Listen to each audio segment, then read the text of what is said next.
as college students, sometimes we want to get the news really fast, really concisely, 20 minutes before class. What do you think are the best sources for news in today's world? Well, I do think you have to at least try to get a variety from the internet, newspapers, yes, newspapers, magazines, and an occasional book. But I understand what students go through. And I think find sites on the internet that you think are attempting to deliver quality journalism of integrity, not polemics for one side or another, and find those places. It's not limited to this, CNN, New York Times, places like that. But primarily the internet. I would say the internet is the place to go.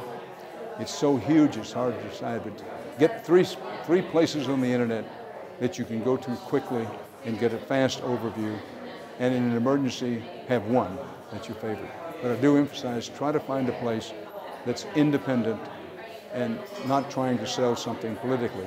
If you have extra time and you're inclined to do it, then you can do that.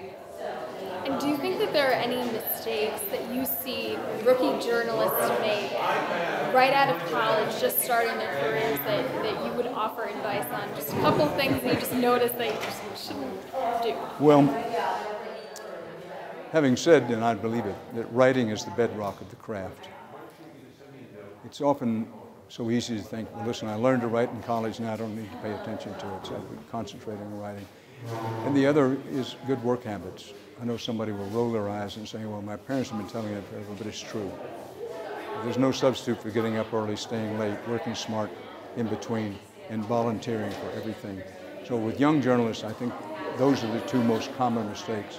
Forgetting that writing is the absolute core of what we do, and two, the necessity to work not only hard, but to work smart. And do you think that there are any books or any tools or just watching the news that can help students develop better habits of writing for broadcast?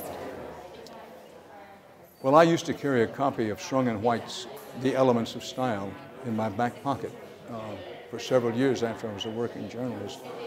And while these days most students are at least familiar with it if they haven't read it, it's still so fundamentally good that I would recommend that. And the other is to read great writers. So often we read okay writers of the moment, but read the masters.